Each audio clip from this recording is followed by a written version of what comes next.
so crazy because one day you decide you're just like a hot girl. I could not agree Like more one with day that. you wake up Yep. and you just decide like I'm a hot girl. I can date anybody that I want. I can do anything in my life that I want. And I'm a hot girl and I'm allowed to say I'm a hot girl. I'm your host, Ariana, and this is Hot Girls Have. Hello and welcome back to Hot Girls Have. Do you struggle with the pressures of perfectionism? Maybe you need help, but you're just not sure where to start. What does confidence really entail? Today, I'm talking to Alexa Losey, an OG YouTuber who's beloved for her brutally honest take on everything, from dating to living with anxiety, and quite literally everything in between. We'll be talking about navigating challenges with anxiety, the pressures of perfectionism, and building confidence. Alexa, welcome to the show. Hi. Thanks for having me. We are so excited to have you. I'm happy to be here. We had like literally the best chat about Survivor right before Oh my this, gosh, so I my just feel like favorite show in the vibes whole are world. great.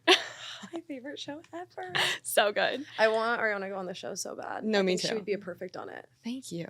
Yeah, I do. I think I'm calling it. You're going to be Soul Survivor. I would love literally nothing more. I just know it's something that as much as I have that dream for myself, it's like It's probably not gonna happen. So if it's not for me, it's for somebody else that I think it should happen for. Thank you. I think even when you manifest things, manifesting, Manifesting? it's like you can even like even if you're like, if I manifest something for myself, I'm like very happy if it even like comes out like in my little Like orbit. in your little Yeah. squad. Aw, Yeah. Okay, thank you. Wait. My mom used to say this really cute thing. She was like, I remember when I was younger, I used to like manifest this life, and the life Aw. I manifested for myself is the life that you live. And I was Stop. like, Mom. Wait, that's kind of beautiful. Aw. Yeah, she goes, this whole time I thought I was manifesting it for myself, but I was really just It was for manifesting it you? for you. Oh, that's so sweet. I'm the password child, in case you were wondering. As you should be. I am too. Stop. Password I was like- children unite. So, yeah, I was telling you I was at the ER with my mom, and I was like, hey, Mom, I need to get in your phone. What's the password? She goes, it's your birthday. And you're like, I know. was Trust me. Mine too. Okay, so I'm so excited to jump into today's conversation. We have so much to chat through, and Me too. yeah, I think this is going to be awesome. So, okay, let's start from the beginning. You live a crazy life. Take me back to when you were 12. And I was 12. Yes, you said you were pretty severely bullied, and I know that this must have taken an insane toll on how you viewed yourself growing up. I think the worst like year of my life was being 13. Like genuinely, when people are like, "Oh, is this the hardest?" I'm like, "No." Being a 13-year-old, like they always like, "What's the quote?" Like, "Hell is a teenage girl." It really is. Like, of course, I would like look at like 16 and 17. I'm like, "Oh my god!" Like we'll talk about that later. But 12 and 13 were like those years where I was like, the world is dark and there are grim things, and I hate this. Yeah. I think the first year where you like are aware that you are even allowed to hate yourself as a person is so grim. I don't know. And that was like kind of pre-social media craziness too. No, I remember I had like a secret MySpace so I could learn how to code, and I had no friends on it. That was like the social media that was around when I was 12. Oh, I didn't have a MySpace. We had Won't lie. AIM. Did you not? How old are you? I'm 24. Yeah, you missed it. I missed it. You I just missed it. Yeah, I was like, we had AIM, and you just like sit at your computer, like waiting for anybody to talk to you. And you would like add random people from your school and just be like, hey, what's up? So wait, growing up already with like a lot of this external pressure and I don't know, just like all those difficulties with bullies, and I mean, it obviously took a toll on how you viewed yourself growing up, ultimately. When you were 16, you really started to struggle with the concept of perfectionism. Yeah. Well, I started my YouTube channel when I was 16. Right. And it blew up. I mean, I think it blew up for the time. Like, I feel like now people, to have a big following on social media is to have like, 10 million, Right. 80 million. And I don't think I've ever had that. And I'm kind of grateful for that. I've always just had like an amazing community of really cool girls that have, a lot of them have been there with me since I was 16. Yeah. But yeah, I mean, it happened. Like, it was kind of like, I feel like back then you either would get any sort of a following or you just didn't. And it was weird. It was like, wow, these people follow me online. And it just, my whole life was just parallel to that. Because I'm 29 now. Almost half my life has been on social media. That's crazy. And like my whole like conscious adolescence has been online. That is so crazy. So crazy. How- I mean, ebbs and flows. It's been weird. Yeah. But yeah, but I think the thing that was hard was I put so much pressure on myself already as a kid. Like, it was my whole dream growing up to go to Yale. Like, such a weird fascination, but I really wanted to study at Yale. I wanted to have that experience, and so I put so much work into just like schoolwork, and that's what I was focused on. And then kind of doing that with YouTube, And then also then having access to like see other people and have any sort of feedback from anybody else. It's like one hate comment was like the end of the world. Because when you're 16 and you're putting something up and you're so excited about it, and one person tells you look ugly or one person tells you your outfit is stupid, you're like, oh my God, that's like somebody saying it to you in person. Yeah. And then, yeah, I don't know. Like it's just, there was a lot going on. I kind of, because YouTube, I got like a little following right off the bat. I was able to, I lived in Laguna Beach. So like managers were brand new for content creators. And a manager reached out to me that lived in LA and I signed with them. So I was like 17. I was like working on sets and they were booking me on projects, which was so cool because I was like making my own money and getting all these new experiences. But at the same time, yeah, I was just like working adult jobs and still going to school. And I had crazy, I was so good at school to a fault. But that's all I did. I didn't have like friends really. I just did my YouTube channel and worked and had work friends, and then I went to school and did school and had like study friends. And I think one day I realized, like I looked in the mirror and I was like, oh my God, all these other girls on YouTube are like so much prettier than me and they're probably so much smarter, and I was just spread so thin so young that I don't know. I just remember I had this like one moment of like looking at myself in the mirror and like hating my body, feeling like I wasn't good enough at anything, and just being like, if I could be perfect I would not feel so horrible all the time.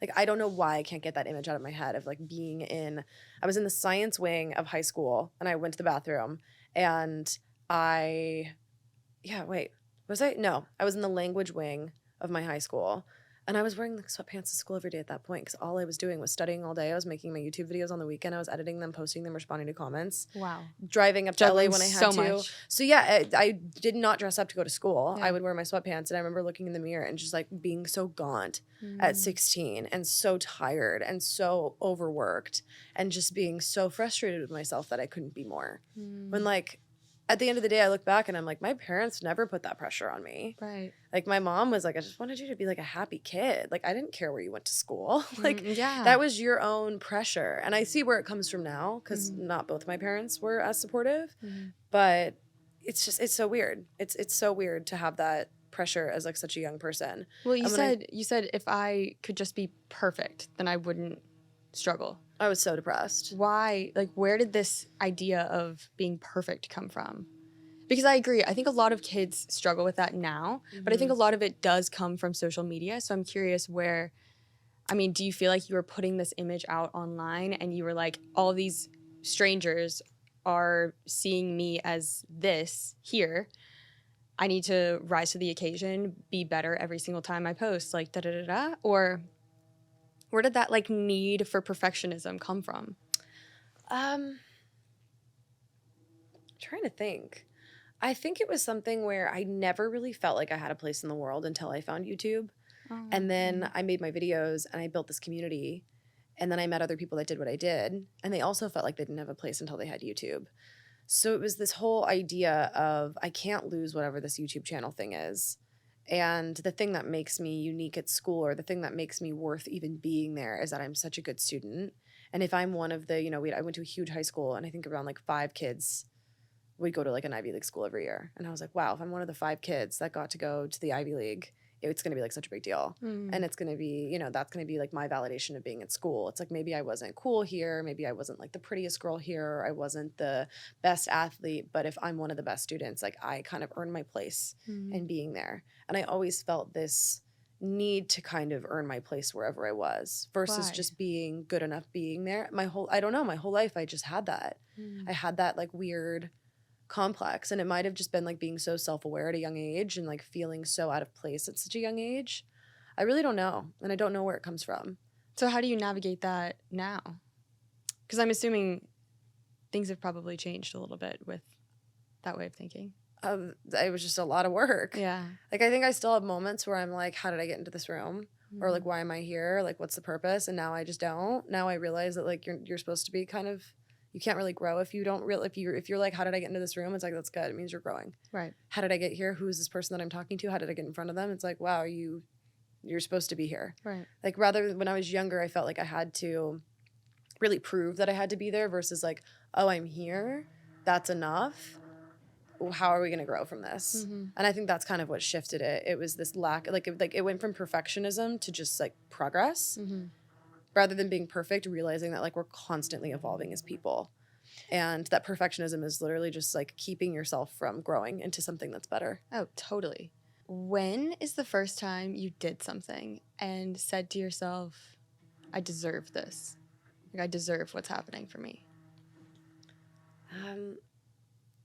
I actually know.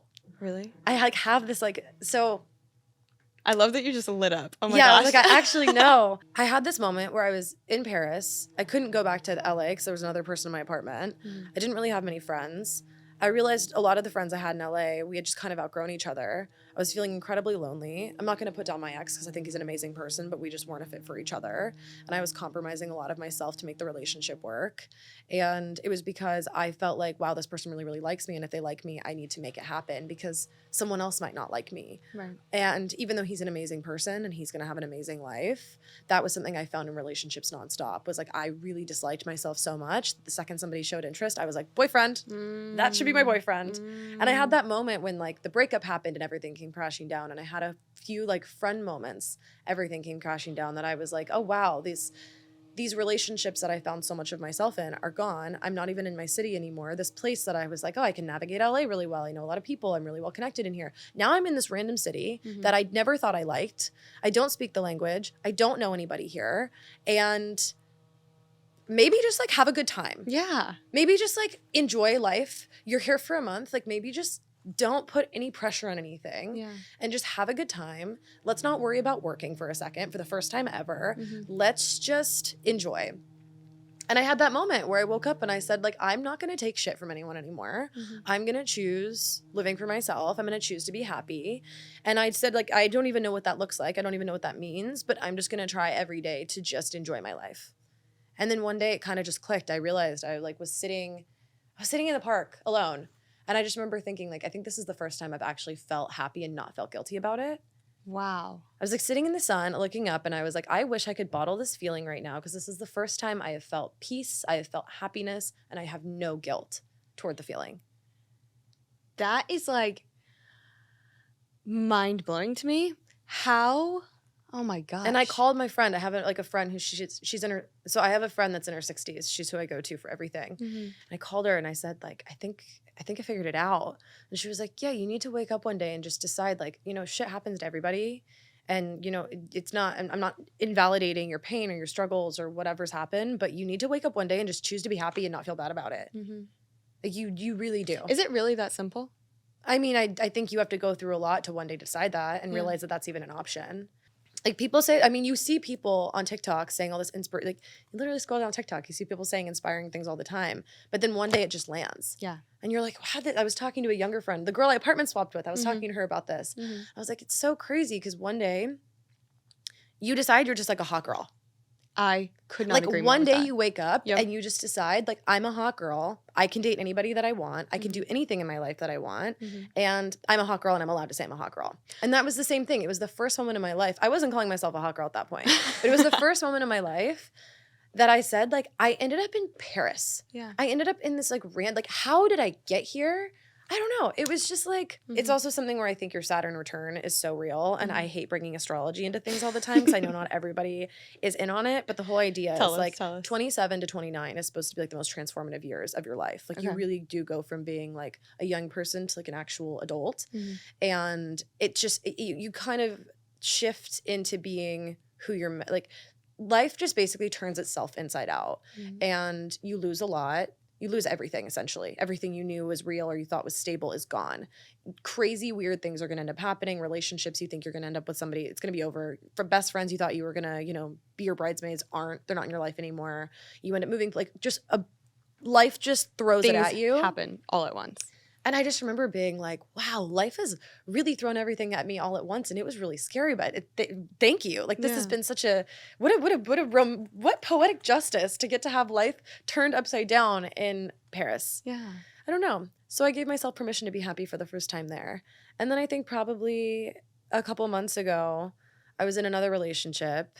Again, another wonderful person that wasn't a fit for me. And I realized, like, how did I get into this relationship that's so not a fit for me? Like, how did these two people that really probably were never meant to be together, like, why are we together?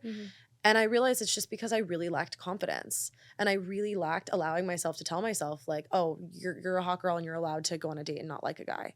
you're allowed to like, you know, have attention from somebody, and that's not the only attention you're ever going to get in your life. Right. And so I don't know. That was another thing. I want to talk more about that concept of confidence and diving into this idea of waking up and deciding that you're pretty or deciding that you deserve to be happy, etc. So I'll tell you, it's funny. Growing up, I was a triathlete, big into the athlete world, sport world. And as a result, I never really cared what I looked like. I cared a lot more about what my body could do. Okay. My sister, she's younger than me, but she grew up and was immediately a model. She's drop dead gorgeous. And half the time people say that we look exactly alike. Half the time people say we look completely different. But either way, everybody always knows that she should be in front of the camera. When I got to college, started, you know, kind of getting interested in the whole dating world and stuff. And I remember distinctly, I woke up one day and my high school boyfriend and I had broken up. And I was like, you know, it would be crazy if I just decided I was beautiful. If I just decided I was drop dead gorgeous and any guy here would be lucky to talk to me. Yeah. What a crazy thought. And so I remember I just literally, I went to like my first college party and I was like, you know what? Like not like overwhelmingly, I think I'm hot shit. Not Like an not arrogant that, way. not at all. But just like this confidence, I just decided I wanted to exude this confidence that would be infectious to other people. And I did. And it was crazy what You're like- comes from it. You're like, wow, my brain is magic. Crazy.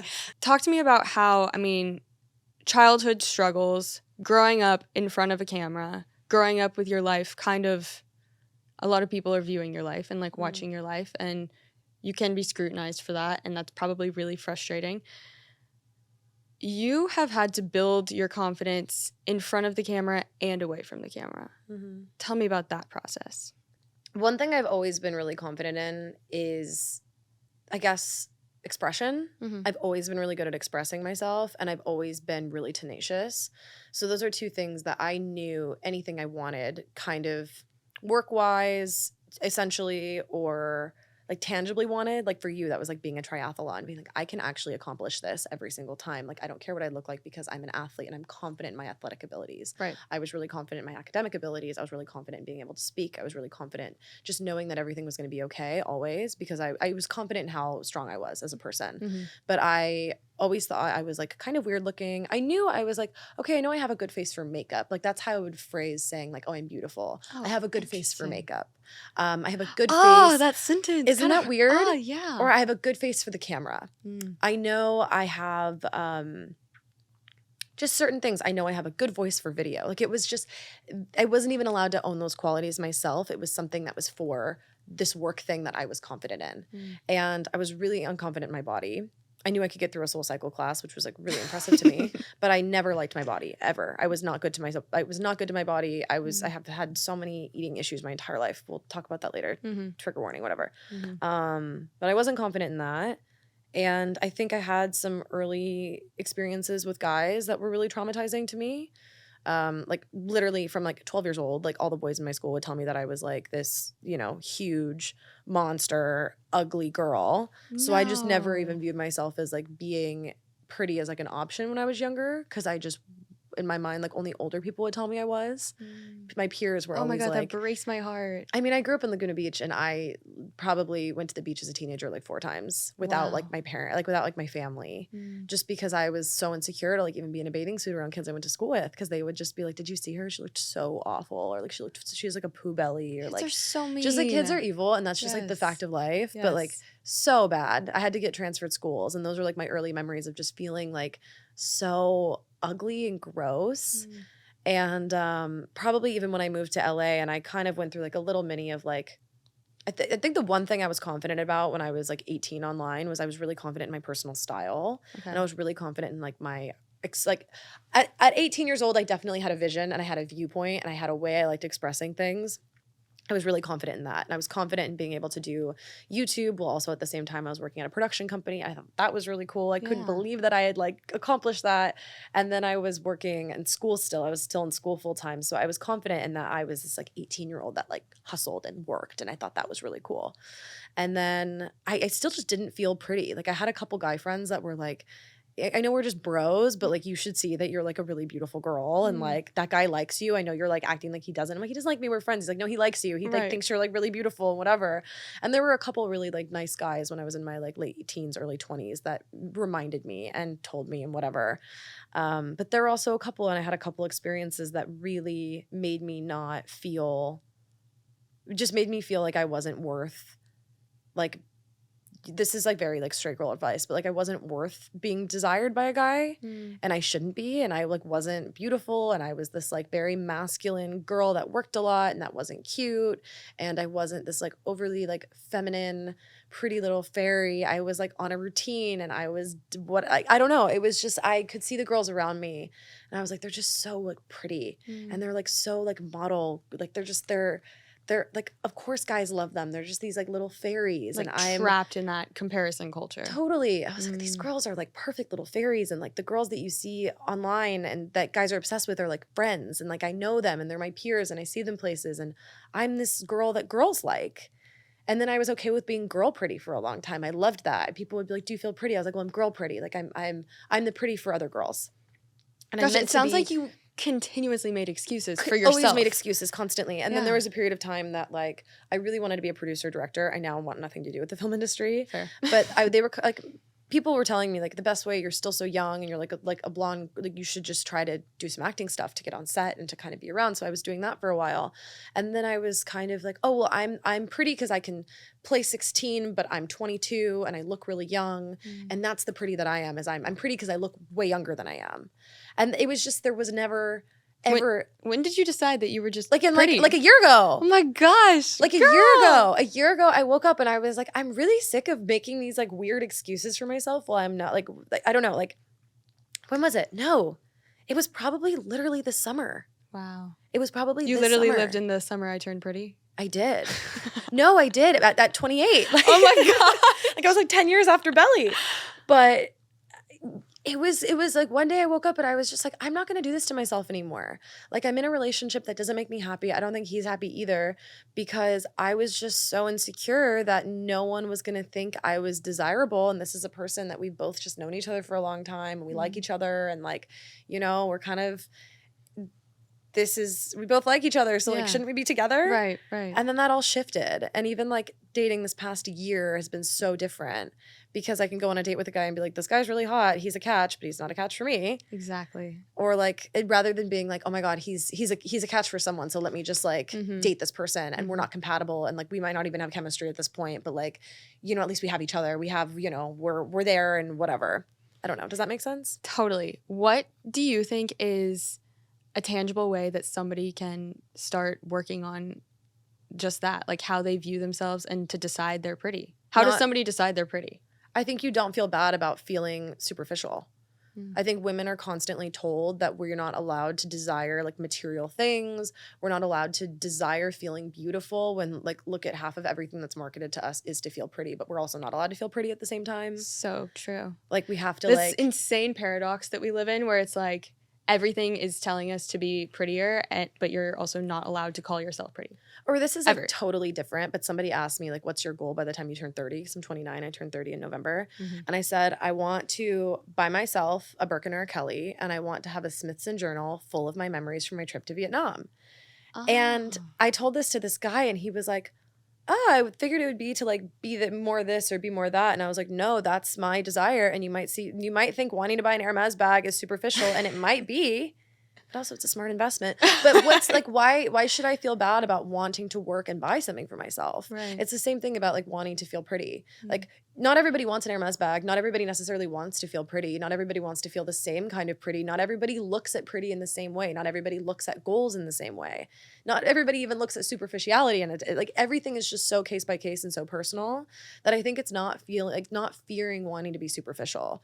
Like I even had a guy friend that called me. He's like, don't tell anybody like I got like hair implants. And I'm like, good for you, dude. Yeah. You didn't feel good about something and you went and got hair implants, and like that's what you're supposed to do. If you make money and you have money to spend, like spend your money on making yourself feel good, on doing things that are fun, on experiencing, like part of experiencing life is experiencing feeling good about yourself. If you want to get in good shape, hiring a trainer and not feeling bad about it. Being unapologetic of like spending money on workout classes and putting together cute workout outfits. Like people say it's superficial, they think it's stupid, and like you don't need that to feel pretty. But don't feel bad about wanting that. So true. How you seem so unapologetically you.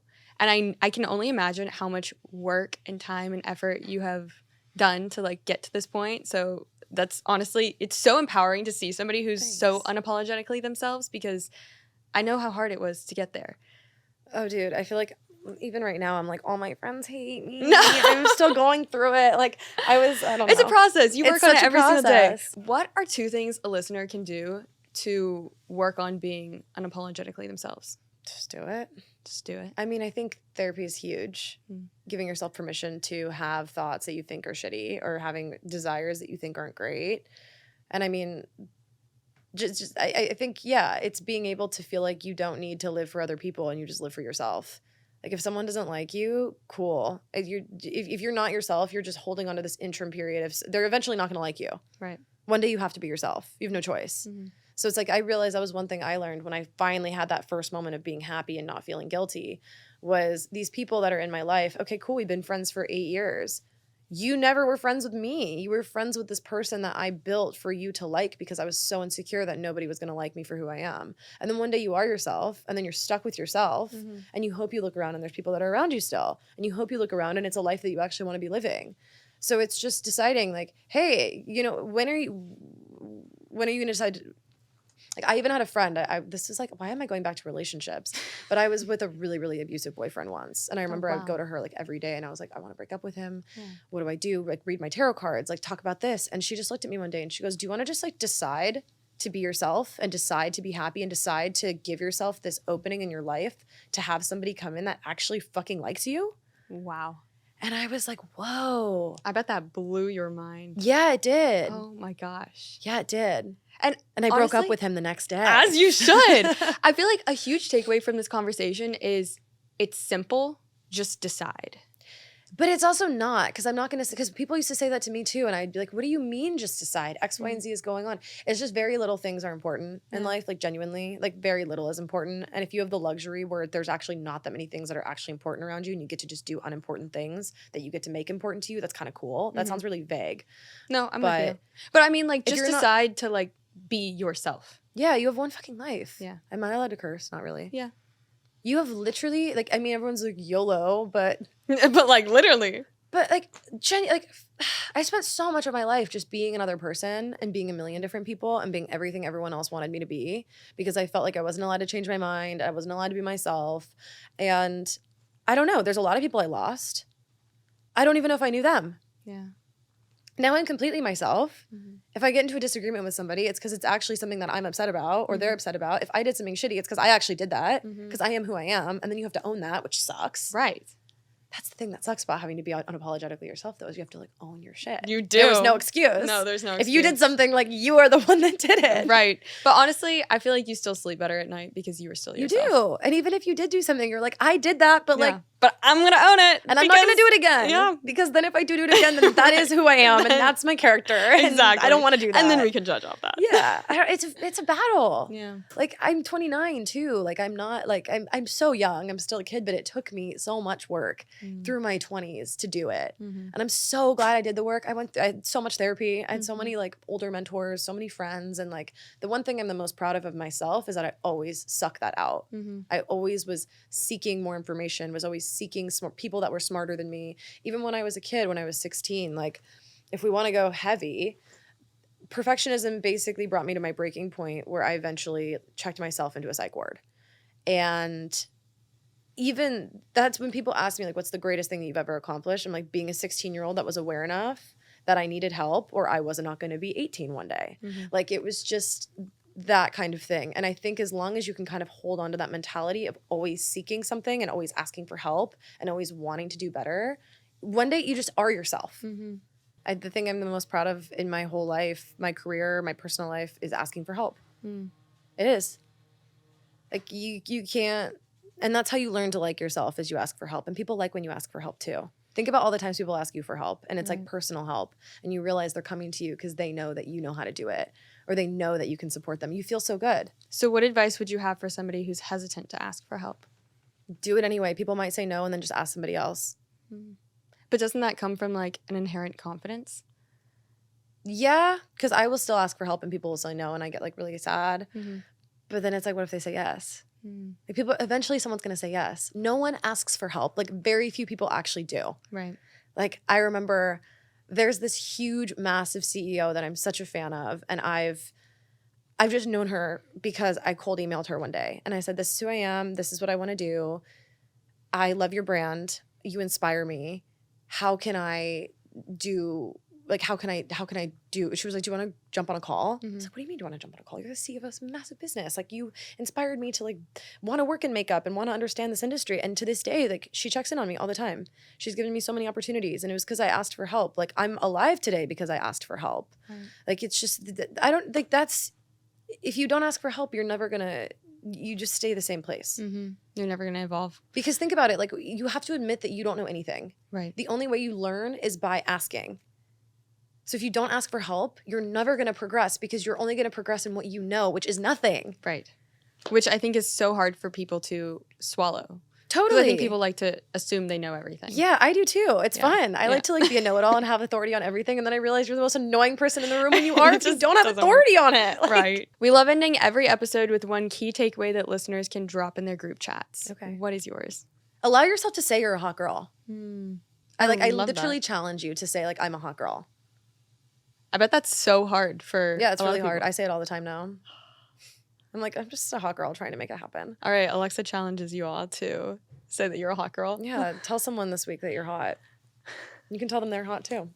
I love it. My favorite thing is I just like always challenge people to be like really, really bold in dating. I'm like, leave your number for somebody. Make a bracelet, put your number on it, see what happens. I love that. Yeah. Amazing. Well, Alexa, thank you so much for being here. This was awesome. Thanks for having me. I had a really good time. Thank you so much for joining us on today's episode of Hot Girls Have. You can find anything we mentioned in our show notes. Want more? Visit our website or check out our social media. This podcast is brought to you by Belly Welly, leading the charge in women's gut health.